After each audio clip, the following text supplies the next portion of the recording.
नमस्कार मैत्रिणींनो, स्वागत आहे तुमचं माझ्या चॅनलवरती. आज मी तुम्हाला विजयादशमीची कथा सांगणार आहे. दसऱ्याच्या दिवशी आपट्याची पानं का वाटतात ते तुम्हाला या व्हिडिओत समजेल. व्हिडिओ शेवटपर्यंत ऐका आणि व्हिडिओ जर आवडला तर व्हिडिओला लाईक करा, शेअर करा. ज्यांनी सबस्क्राईब केलं नाही त्यांनी माझ्या चॅनलला सबस्क्राईब करा. चला तर मग व्हिडिओला सुरुवात करूया. पूर्वी पैठणमध्ये देवदत्त नावाचा एक ब्राह्मणास कोत्स नावाचा एक मुलगा होता. तो सुशील होता. मौजी बंधनानंतर तो बडोच नावाच्या भागात वरतंतू ऋषीच्या घरी विद्यावर्जनासाठी गेला. तेथे त्याने अगदी मन लावून विद्या ग्रहण केली. काही काळ लोटल्यावर कोत्स सर्व शास्त्रात पारंगत झाला. तो आपल्या गुरूंचा खूप आदर करत असे. त्याला नेहमी वाटत असे की गुरूंनी आपल्याला इतके ज्ञान दिले आहे तर आपण देखील गुरूंना काही ना काही गुरुदक्षिणा दिली पाहिजे. गुरुला गुरुदक्षिणा देऊन त्यांचा ऋणातून कसे मुक्त व्हावे असा विचार तो करू लागला. गुरुचा निरोप घेताना त्याने अत्यंत कृतज्ञतापूर्वक त्यांचे आभार मानून मी आपणास गुरुदक्षिणा द्यावी, काय द्यावी ते सांगावे, म्हणजे गुरुदक्षिणे दाखल मी आपणास ते आणून देईन असे गुरूंना सांगितले. तेव्हा गुरूंनी उत्तर दिले की कोत्सा, दक्षिणार्थ विद्या शिकवणे ही अनुचित कर्म आहे. शिष्य विद्वान झालेला पाहून गुरुस जो आनंद प्राप्त होतो तीच गुरुदक्षिणा होय. परंतु कोत्सला आपण गुरुच्या ऋणात राहू नये असे वाटत होते. त्यामुळे त्याने आग्रह धरला व पुन्हा पुन्हा मी तुम्हाला काय दक्षिणा देऊ असे विचारले. असे विचारू लागला तेव्हा ऋषी म्हणाले, मी दक्षिणा घ्यावी असा तुझा आग्रहच असेल तर मी तुला शिकवलेल्या प्रत्येक विद्येबद्दल 1 कोटी याप्रमाणे 14 कोटी मुद्रा तू मला दे. पण एक अट आहे की त्या सर्व मुद्रा ह्या एकाकडूनच आलेल्या असाव्यात. ही अट कोत्साने मान्य करून आपल्या विद्येच्या जोरावर तो तेथून बाहेर पडला. परंतु 14 कोटी मुद्रा व त्याही एकाच व्यक्तीकडून मिळवणे काही सोपे काम नाही हे त्याला लवकरच समजले. रघुराजा मोठा उद्धार व विद्वानास आश्रय देणारा आहे असे त्याच्या कानावर पडले. तेव्हा तो रघुराजाकडे गेला. परंतु त्याचवेळी रघुराजाने विश्वजित यज्ञ केला होता आणि ब्राह्मणाकडून सर्व द्रव्य भांडार लुटविले होते. त्यामुळे त्याच्याकडे आता काही शिल्लक नव्हते. रघुराजाने आपल्या दारी आलेल्या विद्वान ब्राह्मणाचा योग्य सत्कार केला व त्याच्या आगमनाचे कारण विचारले. कोत्साने कारण सांगितले व तो पुढे म्हणाला, राजा, तुला प्राप्त झालेल्या स्थितीत माझी इच्छा पूर्ण होईल असे दिसत नाही. त्यामुळे तू त्याबद्दल खंत वाटू न देता मला दुसरं दानकर्ता शोधून काढण्यासाठी जाऊ दे. हे कोत्साचे भाषण ऐकून राजा हसला. राजाने त्याला पुन्हा विचारले, तुला नक्की काय हवे आहे? तेव्हा कोत्साने सांगितले की मला 14 कोटी स्वर्णमुद्रा हव्या आहेत, ज्या आता तुमच्याकडे नाही आहेत आणि त्या मला एकाच व्यक्तीकडून घ्यायच्या आहेत. तेव्हा राजानं त्यास सांगितले, मी तुला 14 कोटी स्वर्णमुद्रा 3 दिवसात देतो. कोत्सास आश्वासन देऊन त्याला आपल्या घरी ठेवून घेतले.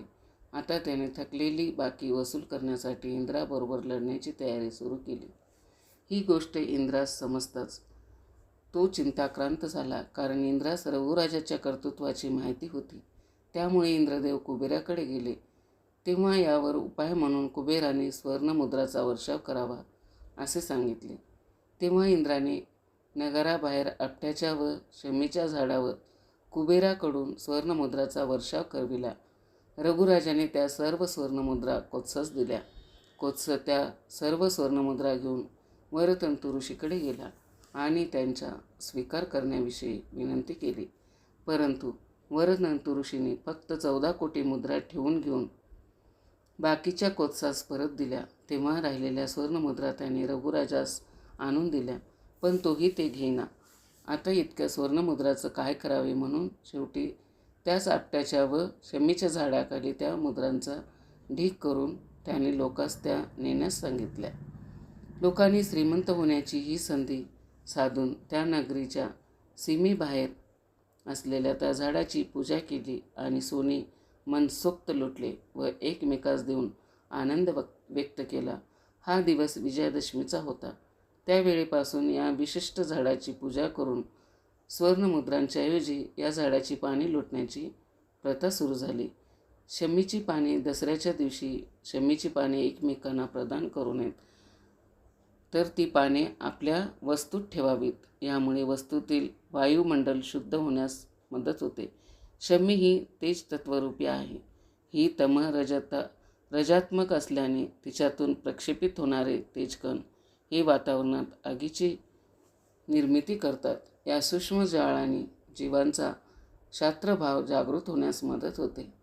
शास्त्रभाव हा आत्मशक्तीच्या बळावर जीवाला संस्कारात्मक अशा शास्त्रवृत्तीकडे नेतो.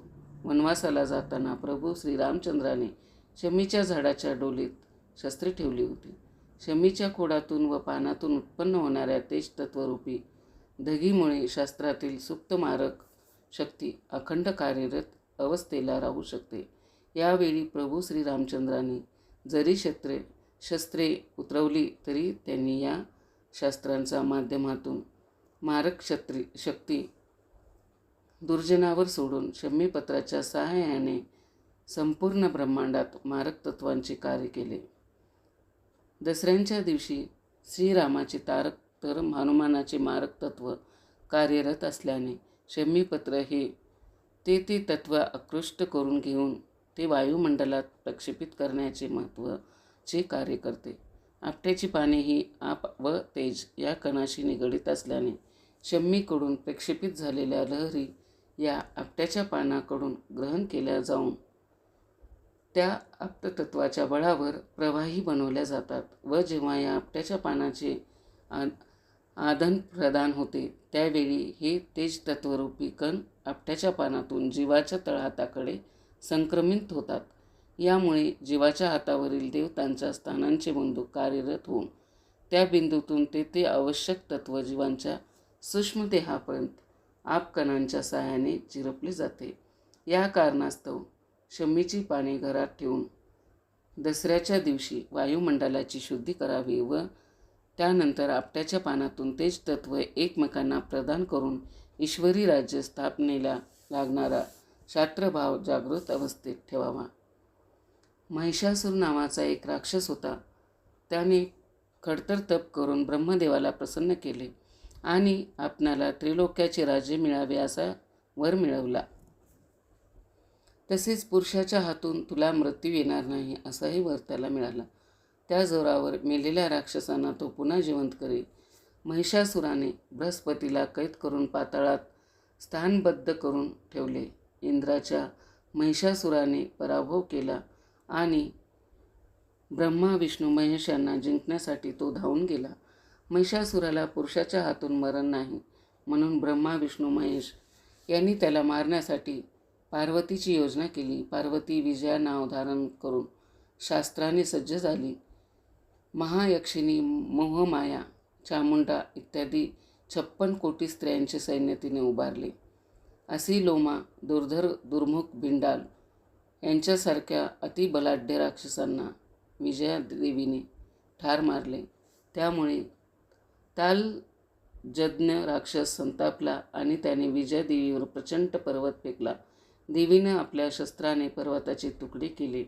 घनघोर लढाई करून तिने महिषासुराचा वध केला आणि विजय मिळविला. 9 दिवस हे युद्ध चालले होते. 10व्या दिवशी विजय मिळवल्याने विजयादेवीची स्मरणार्थ या दिवसाला विजयादशमी हे नाव मिळाले. शौर्य, विजय, संपत्ती आणि विद्या देणारा असा हा महत्त्वाचा सण आहे. रामायणानुसार अयोध्येचे राजा दशरथ यांचे पुत्र भगवान राम यांना 14 वर्षाचा वनवास झाला होता.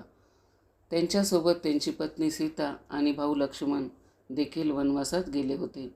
वनवासाच्या काळात लंकेचा राजा रावणाने माता सीतेचे अपहरण केले. भगवान रामाने हे पाहिल्यावर रावणाशी युद्ध करण्याचा निर्णय घेतला. रावण हा एक महान पंडित आणि पराक्रमी योद्धा होता. त्याला अनेक वरदान मिळाले होते आणि त्याला अपराजेय मानले जात होते. रामाने वानर सेनेच्या मदतीने, ज्यामध्ये हनुमान, सुग्रीव, जामवंत यांचा समावेश होता, रावणाशी युद्ध केले. हे युद्ध अनेक दिवस चालले. शेवटी रामाने दशमीच्या दिवशी रावणाचा वध करून सीतेची सुटका केली. हा दिवस विजयादशमी म्हणून साजरा केला जातो, जो वाईटावर चांगुलपणाचा विजयाचे प्रतीक आहे. हा कर्म आणि धर्माच्या मार्गावर चालण्याची प्रेरणा देतो. विजयादशमीला रावण दहन करण्याची परंपरा देखील आहे, ज्यामध्ये लोक रावणाचे पुतळे जाळून हा संदेश देतात की अहंकार, लोभ आणि अन्य वाईट गोष्टीचा अंत नक्कीच होतो. या दिवशी लोक नवीन कार्याची सुरुवात करतात, जी शुभ मानली जाते. अनेक ठिकाणी शस्त्रपूजन आणि विशेष पूजा अर्चना केली जाते. विजयादशमी हा एक उत्सव आहे, जो हा संदेश देतो की जेव्हा आपण सत्य, धर्म आणि न्यायाच्या मार्गावर चालतो तेव्हा विजय निश्चितच होतो. दुर्योधनाने पांडवांना जुगारात हरवून 12 वर्षाचा वनवास आणि 13व्या वर्षात अज्ञातवासाची अट घातली होती.